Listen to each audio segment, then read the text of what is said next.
Hello everyone, welcome to Gyanalaya. आइए आज अपने इस वीडियो में हम बात करते हैं एक और ऑफिशियल अपडेट के बारे में जो कि नेस्ट द्वारा निकाली गई है ईएमआरएस के कॉन्टेक्स्ट में। आइए जानते हैं कि एम्प्लॉयज को जो कि अपने प्रीवियस जॉब को अपने प्रीवियस ऑर्गेनाइजेशन से रिलीव होके यहाँ पे आके ज्वाइन उन्होंने कर लिया है, उन्हें क्या बेनिफिट्स दिए जा रहे हैं ट्रांसफर ऑफ फंड से रिलेटेड, या फिर आप कह सकते हो कैरी फॉरवर्ड अपने पास सर्विस में जो भी उनके लीव क्रेडिट रहे हैं, ग्रेट्युटी रही है, उससे रिलेटेड क्या प्रोविजंस जो कि है नेस्ट ने बताए हैं, क्या प्रोविजंस नेस्ट ने जो कि इंस्ट्रक्शंस दिए हैं अपने इस सर्कुलर में उन प्रोविजन से रिलेटेड। तो आइए बात करते हैं इन सारी चीजों पे डिटेल में अपने इस वीडियो में आज ज्ञानालय के माध्यम से। उम्मीद करूंगी आप सब मेरे साथ अंत तक बने रहेंगे। देखिए, सबसे पहले तो मैं बता दूं कि नेस्ट ने अपनी एक ऑफिशियल नोटिस निकाली है और ये जो कि उन्होंने नोडल ऑफिसर को एड्रेस की है, जिसमें कि उन्होंने ये बताया है कि जो भी एम्प्लॉयज ईएमआरएस में हैं, जिन्होंने भी ईएमआरएस को ज्वाइन किया है, जो कि अपनी पास सर्विस को छोड़कर अपने पेरेंट डिपार्टमेंट को, जो भी आपकी पास ऑर्गेनाइजेशन थी उसे यहाँ पे पेरेंट डिपार्टमेंट के नाम से एड्रेस किया गया है, जो भी अपने पेरेंट डिपार्टमेंट को छोड़कर वहां से रिलीव होने के बाद यहाँ आके उन्होंने ज्वाइन किया है, उनके लिए दो ऑप्शंस खोल दिए हैं। एक तो कि आप डिसकंटिन्यू करके ट्रांसफर ऑफ फंड्स करवा सकते हो, जो भी आपके पास बेनिफिट्स थी, चाहे फिर वो सीपीएफ के नाम पे हो, ओपीएस के नाम पे हो, एनपीएस के नाम पे हो, वो जो की है आप डिसकंटिन्यू करवा सकते हो। और दूसरी जो की है कि आप उसे कैरी फॉरवर्ड करवा सकते हो। अब देखिए, जो सबसे महत्वपूर्ण बात है कि आप क्या क्या कैरी फॉरवर्ड करवा सकते हो, ये इंपॉर्टेंट है। देखिए, अगर आपके पास आप जहाँ पे भी जो भी आपका प्रीवियस डिपार्टमेंट था वहाँ पे आपको सीपीएफ है या फिर ओपीएस है, जिसे हम ओल्ड पेंशन स्कीम कहते हैं, ये सारे बेनिफिट्स चल रहे थे या फिर आपको वहाँ पे मिल रहे थे, आप उस बेनिफिट के उस स्कीम के अंडर आप फॉल कर रहे थे,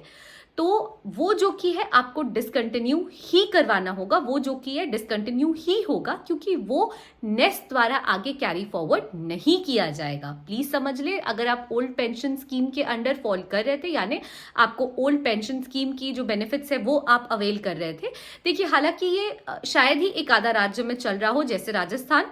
तो जो ये सीपीएफ है या फिर ओपीएस है, ये जो की है कैरी फॉरवर्ड नहीं की जाएगी, ये जो की है डिसकंटिन्यू हो जाएगी। वहीं अगर आप एनपीएस के अंदर जो भी फैसिलिटी है या एनपीएस के अंदर जो स्कीम के अंदर आप फॉल कर रहे थे, उससे रिलेटेड जो भी आपके प्रोविजंस थे, वो जो कि यहाँ पे भी कंटिन्यू किया जाएगा। वहां पे जो आपका प्रान सिस्टम खुला था आपके ओल्ड डिपार्टमेंट या आपके पेरेंट डिपार्टमेंट में, जो भी प्रान खुला था, वो प्रान जो कि प्रान सिस्टम यहाँ पे भी कंटिन्यू कर दिया जाएगा। फर्दर आपकी जो ग्रेट्युटी है, देखिए ग्रेट्युटी जो भी आपके कह सकते हो सर्विस पीरियड में नंबर ऑफ इयर्स है, उसी को कंसिडर किया जाता है ग्रेट्युटी के अंदर, है ना। तो ग्रेट्युटी आपकी कंटिन्यू की जाएगी। जो भी आपके लीव क्रेडिट्स हैं, जैसे ईएल है, वो भी आपके लिए कंटिन्यू कर दी जाएगी। तो ये कुछ चीजें हैं जो कि कंटिन्यू की जाएगी। लेकिन वहीं अगर आप सीपीएफ या ओपीएस के लिए रिक्वेस्ट डालोगे तो वो डिसकंटिन्यू हो जाएगी, वो कंटिन्यू नहीं की जाएगी। अब बात है कि भाई जो दो ऑप्शन खोले हैं नेस्ट ने ट्रांसफर ऑफ फंड्स के लिए, और दूसरा है आपके कैरी फॉरवर्ड करवाने की बात को लेके, तो वो कैसे करना है, आप उसे कैसे अवेल कर सकते हो। देखिए, जहां पे आप दोनों ही चीजों में, देखिए मैं बहुत सिंपल तरीके से आपको समझाना चाहती हूँ कि दोनों ही चीजों में, चाहे फिर वो डिसकंटिन्यू करवाना है, ट्रांसफर ऑफ फंड्स के लिए आप रिक्वेस्ट डाल रहे हो डिसकंटिन्यू करवा के, या फिर आप चाह रहे हो कि भाई ये कैरी फॉरवर्ड हो जाए, इन दोनों ही चीज में जो की है जो रिक्वेस्ट जाएगी वो नेस्ट द्वारा ही जाएगी। अब नेस्ट तो सारे एम्प्लॉयज के बदले रिक्वेस्ट डालेगा नहीं, तो ये कैसे होगा, किस माध्यम से होगा। जो चैनलाइजेशन है वो ऐसे होगा कि जहां पे एम्प्लॉयज है अदर देन प्रिंसिपल, उन सारे एम्प्लॉयज को जो की है अपने प्रिंसिपल को एड्रेस करना है अपना रिक्वेस्ट, और प्रिंसिपल जो की है उसे फर्दर जो आपके आप कह सकते हो आपका जो पेरेंट डिपार्टमेंट है उसे रिक्वेस्ट डालेगा या भेजेगा।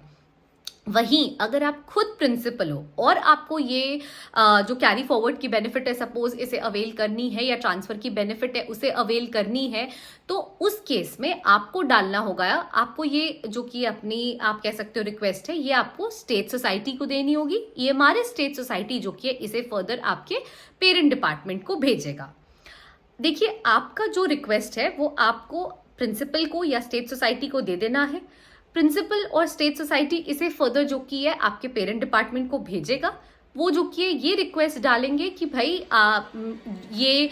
इस नाम के एम्प्लॉय जो पहले आपके अंडर आपके ऑर्गेनाइजेशन में आपके डिपार्टमेंट में काम कर रहे थे या कर रही थी, ये जो कि है इस डेट को रिलीव हो गए हैं आपके यहाँ से, इन्होंने इस डेट को हमारे यहाँ सर्विस ज्वाइन कर ली है। इनसे रिलेटेड जो भी रिकॉर्ड है आपके पास, इनकी सर्विस बुक है आपके पास, जो भी सैंक्शन ऑर्डर्स है वो सब काइंडली आप हमें जो कि है फॉरवर्ड कर दें। और वो जो कि जब भी आपका पेरेंट डिपार्टमेंट फॉरवर्ड करेगा उससे रिलेटेड जो भी एंट्री करनी होगी सब कुछ वेरीफाई करने के बाद वो एंट्रीज जो कि है प्रिंसिपल या स्टेट सोसाइटी, अगर आप खुद प्रिंसिपल है तो उस केस में स्टेट ईएमआरएस सोसाइटी, और अगर आप कोई और एम्प्लॉय है अदर देन प्रिंसिपल तो उस केस में प्रिंसिपल, सब कुछ वेरीफाई करने के बाद वो लोग उसका रिकॉर्ड बना लेंगे, उसकी एंट्रीज कर लेंगे। वहीं देखिए जहां पे ट्रांसफर की बात की गई है वहां पे एक एक्स्ट्रा चीज और है कि वहां पे नेम में नेस्ट का ही नाम, वहां पे आईएफएससी है, जो अकाउंट है एसबीआई में, वो जो एड्रेस है जहां पे अकाउंट खोला गया, जहां पे नेस्ट का अकाउंट है, वो सब जो कि मेंशन कर दिया गया है कि भाई जो भी अमाउंट निकलता है, जो भी फंड्स है, प्लीज आप इस एम्प्लॉय से रिलेटेड जितने भी फंड्स हैं, जो अमाउंट निकल रहा है, आप जो कि इसमें इस पर्टिकुलर नेम से, इस पर्टिकुलर अकाउंट में जो कि है अकाउंट नंबर दिया हुआ है, सब कुछ आप प्लीज क्रेडिट कर दें। उसके बाद जितने भी आपके पास ऑर्डर है, आरटीजीएस ट्रांजैक्शन का रिकॉर्ड है, सर्विस बुक है, सब कुछ जो कि है आप हमें भेज दें। ये सब कुछ भी वेरीफाई करने के बाद इसकी जो आप कह सकते हो रिकॉर्ड है, जो एंट्रीज है, वो प्रिंसिपल या फिर concern EMRS state society maintain कर लेंगे। तो कहने का मतलब यही है कि प्लीज अगर आपको, देखिए सबसे अच्छी चीज तो यहाँ पे ये है कि बहुत सारे जो आप कह सकते हो डिपार्टमेंट्स हैं, बहुत सारे जो सरकारी ऑफिसेज है, वहां पे जो की है ये कैरी फॉरवर्ड का ऑप्शन नहीं दिया जाता है। ये एक बेनिफिट मिल रहा है यहाँ पे सारे एम्प्लॉयज को पहले तो। दूसरी चीज देखिए, अगर आप डिसकंटिन्यू करवा के फंड्स मंगवाना चाहते हो उनके लिए भी जो एम्प्लॉयज हैं उनसे कंसर्न भी जो रिलेटेड प्रोविजंस है वो भी मेंशन कर दिया गया है। इस चैनलाइजेशन को इजी भी बना दिया गया है, ये कहते हुए कि एनपीएस हम कंटिन्यू करेंगे, लेकिन अगर सीपीएफ है या ओपीएस है उसे हम डिसकंटिन्यू कर देंगे। आपके लीव क्रेडिट्स को भी हम आगे बढ़ाएंगे, ग्रेट्युटी है उसे भी हम लेकर चलेंगे। लेकिन इसके सिवा जो आप कह सकते हो कि कहीं और अगर कुछ बेनिफिट ऐसा मिल रहा था, वो बेनिफिट जो कि हम आपके लिए आगे कैरी फॉरवर्ड नहीं करेंगे, उसे हम डिसकंटिन्यू कर देंगे। इसका जो स्ट्रक्चराइजेशन है कि भैया किस माध्यम से इसे फॉरवर्ड किया जाएगा, वो भी नेस्ट ने क्लियर कर दिया कि ये नेस्ट के ही थ्रू होगा, फिर चाहे वो ट्रांसफर हो या फिर चाहे वो कैरी फॉरवर्ड का हो। और उन्होंने बता दिया है कि जो भी एम्प्लॉयज हैं प्रिंसिपल को छोड़कर वो सारे अपनी रिक्वेस्ट प्रिंसिपल को दे दें।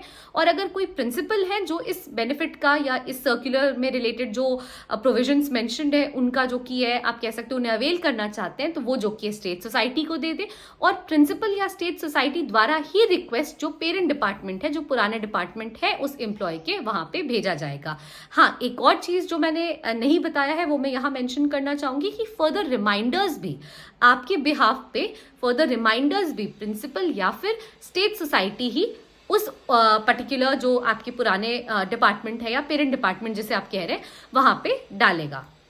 उसके साथ साथ जैसे ही अगर ट्रांसफर ऑफ फंड से रिलेटेड इंफॉर्मेशन है तो भी सारे कुछ नेम है, अकाउंट है, किस ब्रांच में है, सब कुछ जो कि मेंशन कर दिया गया है आईएफएससी के साथ, अकाउंट नंबर के साथ, नेस्ट का ही, जिसमें कि अमाउंट ट्रांसफर हो जाएगा। सबके रिकॉर्ड्स, आपका जो भी आपके रिकॉर्ड है, जो भी आपके आप कह सकते हो सर्विस बुक है या फिर जो भी ट्रांजैक्शन है, आरटीजीएस ट्रांजैक्शन से रिलेटेड जो कुछ भी आपसे रिलेटेड होगा वो सबकी भी जो कि रिक्वेस्ट की जाएगी कि प्लीज आप ये सब जो की है भेज दें। और parent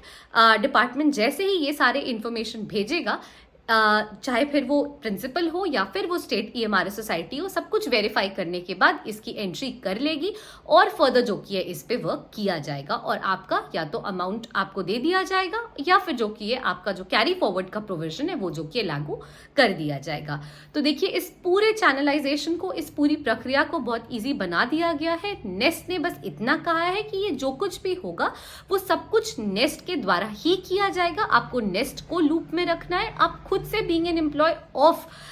EMRS and working under NEST, अब working under ministry of tribal affairs, अब आप खुद से ये रिक्वेस्ट नहीं डालोगे, ना आप रिमाइंडर्स भेजोगे। तो आई होप कि ये जो पूरी प्रक्रिया है इसे मैंने आपको भली भांति समझा दिया होगा। Thank you so much for watching the video till the end. Please stay tune to Gyanalaya and please do like, share and subscribe our channel. Thank you.